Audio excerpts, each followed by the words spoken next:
Supreme court के तमाम जजों को आइन की गोल्डन जुबली मनाने की दावत दी गई थी। दावत कबूल करने से पहले मालूमात हासिल की गई कि क्या सियासी तकरीरें की जाएंगी। यकीन दहानी कराई गई कि सिर्फ आइन और उसके बनाने से मुतल्लिक बात की जाएगी। जस्टिस काजी फाइज ईसा की वजाहत, कहा कि पहले मेरे अमले और फिर खुद मैंने बराह रास्त स्पीकर से इस नुक्ते की वजाहत करवाई। वजाहत मिलने के बाद ही मैंने दावत कबूल की। मुझसे पूछा गया था कि तकरीर करेंगे और मैंने मासद की। जब बाज़ तकरीरों में सियासी बना दिए गए तो फिर मैंने बात करने की दरख्वास्त की। आइन की गोल्डन जुबली तमाम शहरियों के लिए जश्न मुसरत है। ये किसी मखसूस सियासी जमात या इदारे का तनहा इस्तेहकाक नहीं है। अदलिया के एक फ़र्द की इज़्ज़त अफजाई के लिए मुझे दरमियान में बिठाया गया। मैंने बैठने के लिए खुद वो जगह नहीं चुनी।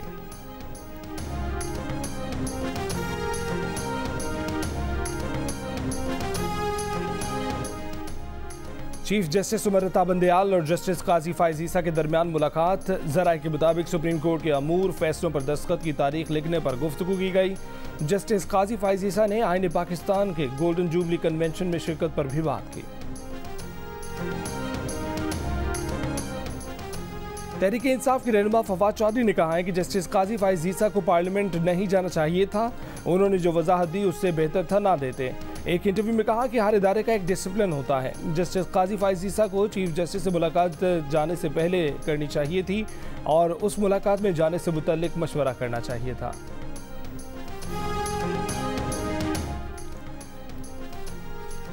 हुकूमत ने चीफ जस्टिस की साथी जजों से मुलाकातों और डायलॉग की अफवाहों को मुस्बत इशारा करार दे दिया। जियो न्यूज़ के प्रोग्राम आज शाहजेब खानज़दा के साथ में बात करते हुए वज़ीर दाखिला राना सनाउल्लाह ने कहा कि आने वाले वक्त में डायलॉग से कोई रास्ता अगर निकलता है तो मौजूदा गहरे बहरान को हल होने में ज़्यादा देर नहीं लगेगी।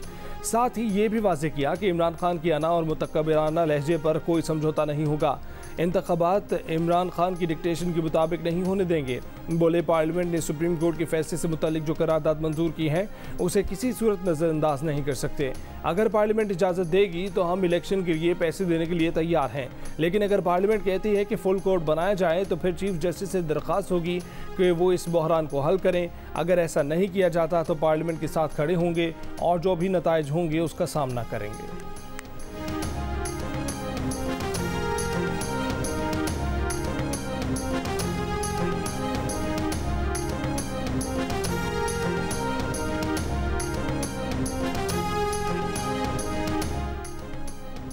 वज़ीर आज़म Azad Kashmir Nahal. Azad Kashmir high court ने तौहीन अदालत केस में सज़ा सुना दी। गैर मशरूत मुआफ़ी की दरख्वास्त भी मुस्तरद। सरदार तनवीर इलियास अवामी ओहदे के अहल नहीं रहे। नए वज़ीर आज़म आज़ाद कश्मीर के लिए इलेक्शन कमिश्नर को लिख दिया। सज़ा सुनने के बाद सरदार तनवीर इलियास आज़ाद कश्मीर सुप्रीम कोर्ट पहुंचे तो चीफ जस्टिस सुप्रीम कोर्ट ने कहा कि आपने जो कुछ कहा ये बराह रास्त तौहीन अदालत है। इस केस में किसी प्रोसेस की भी ज़रूरत नहीं। सज़ा के बावजूद चीफ जस्टिस सुप्रीम कोर्ट ने सरदार तनवीर इलियास को तहरीरी जवाब के लिए 2 हफ्ते की मोहलत दे दी। तनवीर इलियास पर तकारीर में जजों के खिलाफ धमकी आमेज लहजा इख्तियार करने का इल्ज़ाम है।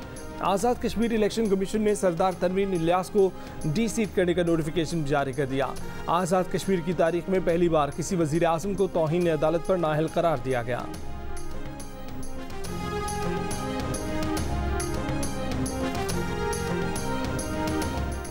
जो सरदार तनवीर इलियास के साथ हुआ है वही शहबाज शरीफ के साथ होगा। फवाद चौधरी की पेशगोई, कहा कि सरदार तनवीर अपने खिलाफ फैसले को चैलेंज करेंगे और उन्हें इंसाफ भी मिलेगा। कानून सबके लिए बराबर है। वज़ीर आज़म पाकिस्तान को भी इससे सबक सीखना चाहिए।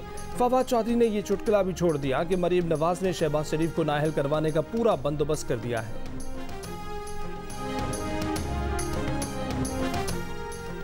भारत कश्मीर में G20 का इजलास बुला रहा है और यहाँ ये तमाशा लगा हुआ है। मोदी ने खुफिया एजेंसियों से कहा है कि मैं उसके अज़ाइम में रुकावट हूँ। सरदार तनवीर इलियास का नाअहली के बाद अपने हल्के में अवाम से खिताब में दावा, कहा कि ऐसे ओहदे को जूते की नोक पर रखता हूँ जिसमें इज्जत पर समझौता हो। सियासी फैसलों के लिए कोई हमें डिक्टेट ना करे। सुप्रीम कोर्ट के 3 रुकनी बेंच के हुक्म पर अमल ना हुआ। डेडलाइन गुजर गई। विफाक ने पंजाब इलेक्शन के लिए 21 अरब रुपए नहीं दिए। इलेक्शन कमीशन ने सरबमोहर रिपोर्ट सुप्रीम कोर्ट में जमा करवा दी। Report chief justice Ejazul Ahsan, justice Munib Akhtar के चैम्बर्स में भिजवाई जाएगी। 17 अप्रैल को सिक्योरिटी प्लान की तफसीलात भी दी जानी है। 17 से पहले जज साहिबान अपने चैम्बर से कोई भी तारीख समात दे सकते हैं। सुप्रीम कोर्ट के 3 रुकनी बेंच ने 14 मई को पंजाब में इंतखाबात का हुक्म दे रखा है। इसी फैसले में अदालत ने विफाक को हुक्म दिया था कि 10 अप्रैल तक इलेक्शन कमीशन को 21 अरब रुपए का फंड फराहम किया जाए।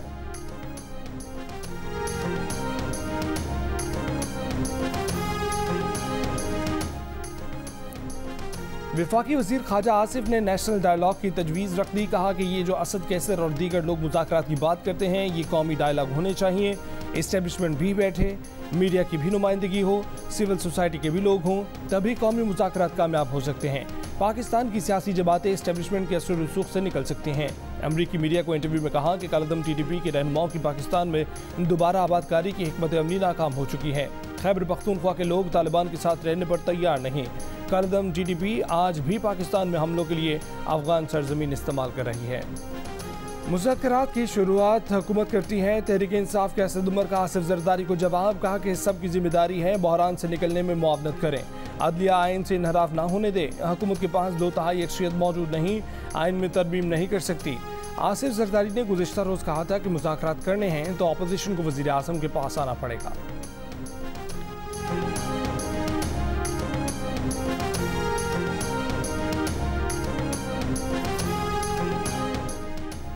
खैबर पख्तूनख्वा में इंतखाबात के लिए PTI ने पेशावर हाई कोर्ट में दरख्वास्त दायर कर दी। गवर्नर को फौरी इलेक्शन के लिए तारीख देने का हुक्म देने की इस्तदा।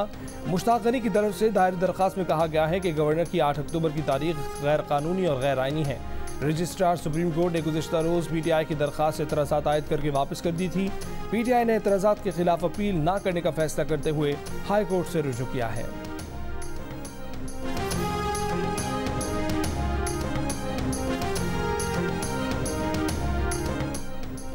इमरान खान के खिलाफ तोशाखाना केस की जल्द समाअत करने की इलेक्शन कमीशन की दरख्वास्त खारिज। सेशन कोर्ट इस्लामाबाद में समाअत मुकर्ररा तारीख 29 अप्रैल को ही होगी। अदालत में इमरान खान के वकील ने कहा कि अभी तो यही फैसला नहीं हुआ कि तोशाखाना केस काबिल समाअत है भी या नहीं। इलेक्शन कमीशन इमरान खान के खिलाफ केस में ज़्यादा दिलचस्पी जाहिर कर रहा है। इलेक्शन कमीशन के वकील का मौक़िफ़ था कि सुप्रीम कोर्ट ने फैसला दिया कि करप्ट प्रैक्टिसेस पर 3 माह के अंदर ट्रायल कोर्ट फैसला करे। इम्तियाजी सलूक का इल्ज़ाम गलत है।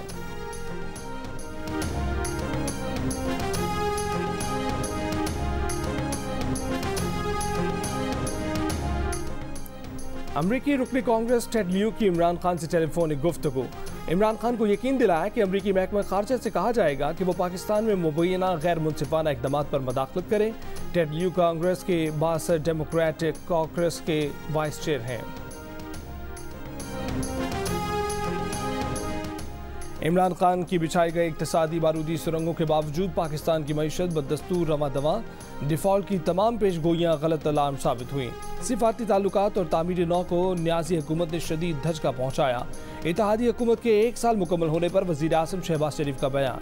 कहा कि इत्तेहादी हुकूमत पाकिस्तान के सिफारती ताल्लुकात की मुरम्मत और तामीर नौ की स्टेज पर है।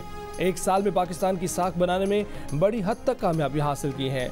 तसादुम और इंतकाम की बजाय मुफाहमत ताउन 22 अप्रैल के बाद की नई सियासत की अलामत है।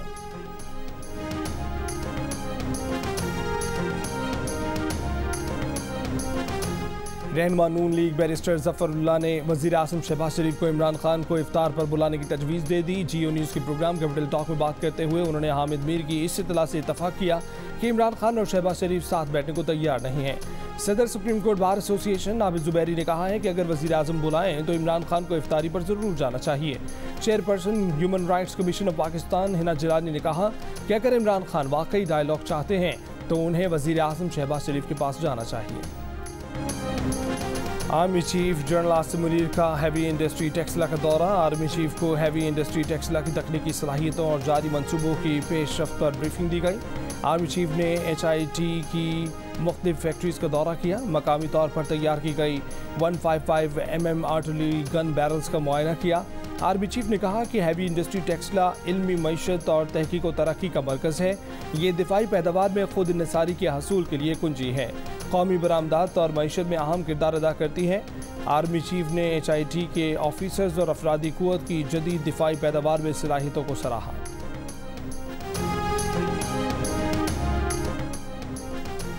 सिक्योरिटी फोर्सेस का बन्नू में खुफिया इत्तला पर ऑपरेशन, 3 दहशतगर्द हलाका। ISPR के मुताबिक दहशतगर्दों की मौजूदगी की इत्तला पर ऑपरेशन गुज़िश्ता रात बन्नू के इलाके नौरार में किया गया। सिक्योरिटी फोर्सेज और दहशतगर्दों में फायरिंग का शदीद तबादला हुआ। हलाक दहशतगर्दों से असलहा और गोला बारूद बरामद किया गया। ISPR के मुताबिक हलाक दहशतगर्द सिक्योरिटी फोर्सेज के खिलाफ कार्रवाइयों और बेगुनाह शहरियों के कत्ल में मुलव्विस थे।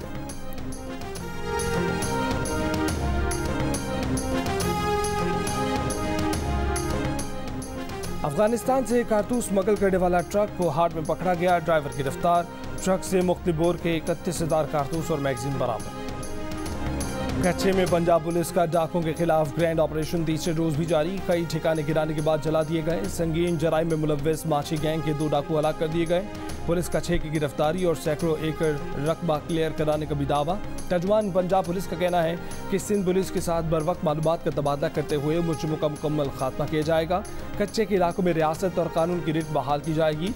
ऑपरेशन सिक्योरिटी एजेंसीज की मुआवनत से तैयार रूट मैप के मुताबिक किया जा रहा है। CDD स्पेशल ब्रांच और कानून नाफिज करने वाले तमाम इदारों की मुआवनत भी हासिल है।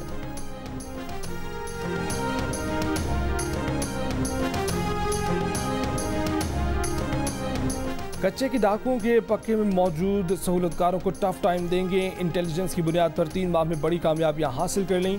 IG सिंध गुलाम नबी मेमन की डाकुओं के मुबैना सरपरस्तों को खुली वार्निंग। रोंती थाने के हिफाजी बंद पर कायम चौकी का इफ्तिताह करते हुए कहा कि ऑपरेशन के लिए जदीद असले की खरीदारी के फंड्स जल्द रिलीज होंगे। सुप्रीम कोर्ट ने मर्जी के बगैर DNA कराना गैर कानूनी और निजी जिंदगी में मुदाखलत करार दे दिया। लाहौर हाई कोर्ट का जायदाद के तनाज़े में 3 अफराद के DNA टेस्ट का हुक्म भी कलअदम करा। ट्रायल कोर्ट का फैसला बरकरार। सुप्रीम कोर्ट ने करार दिया कि कानून शहादत के मुताबिक शादी के अरसे में पैदा बच्चे की वल्दियत पर शक नहीं किया जा सकता।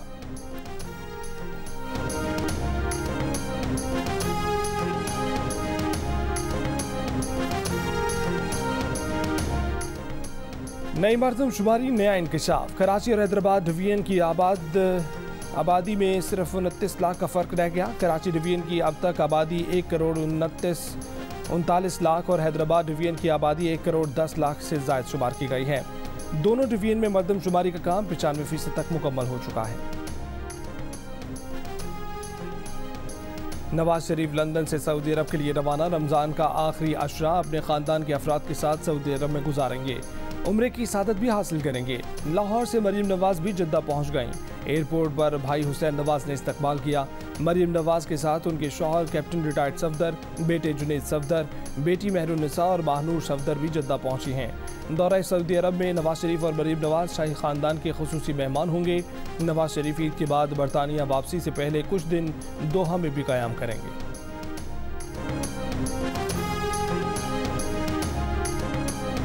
इस्लामाबाद में स्वीडन की सिफारतखाने का वीज़ा सर्विसेज आर्जी तौर पर बंद करने का ऐलान। स्वीडन सिफारतखाने के मुताबिक माइग्रेशन सेक्शन कोई दरख्वास्त नहीं ले रहा। सिफारतखाने ने सर्विसेज आर्जी तौर पर बंद करने का ऐलान वेबसाइट पर लगा दिया। ऐलान किया गया कि सिफारतखाना इस्लामाबाद की सूरत हाल के बायस बंद किया गया है।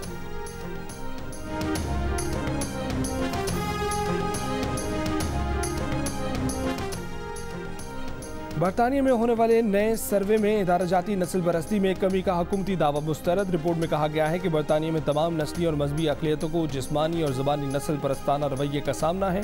35% पाकिस्तानी भी नस्ल परस्ताना रवैये का शिकार हैं।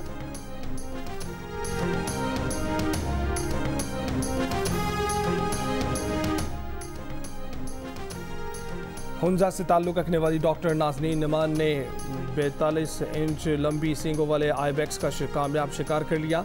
महकमा वाइल्ड लाइफ गिलगित बल्तिस्तान ने तस्दीक कर दी। 3,500 मीटर की बुलंदी पर बटोरा हुसैनी में कामयाब शिकार के बाद डॉक्टर नाज़नीन नमान ने गिलगित बल्तिस्तान की पहली खातून शिकारी का एजाज़ हासिल कर लिया। महकमा वाइल्ड लाइफ के मुताबिक आइबेक्स के शिकार के लिए 1,80,000 रुपये की कंजर्वेशन हंटिंग फीस अदा की जाती है, जिसका 80% हिस्सा मकामी लोगों को मिलता है।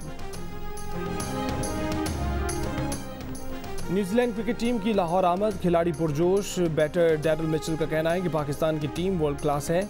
सीरीज हमारे लिए चैलेंज है। कोशिश है कि अच्छी क्रिकेट खेलें। न्यूजीलैंड से कंडीशंस काफ़ी मुख्तलिफ हैं। नौजवान खिलाड़ी तजर्बा हासिल करेंगे। कीवीज 2 दिन आराम और जुमेरात को प्रैक्टिस करेंगे। पाक न्यूजीलैंड पहला T20 मैच 14 अप्रैल को खेला जाएगा। और रमज़ान की ताक रातों में शब कदर की तलाश। मुल्क भर की मसाजिद में एतकाफ़ का एहतमाम। ख़वातीन ने घरों में एतकाफ़ का इंतज़ाम कर लिया। हिजाज़ मुक़द्दस में भी शब कदर की तलाश में ख़ुसूसी दुआएँ। मस्जिदुल हराम में 10,000 और मस्जिद नबवी सल्लल्लाहु अलैहि वसल्लम में 5,000 से ज़ायद अल्लाह के हज़ूर सरबसजूद।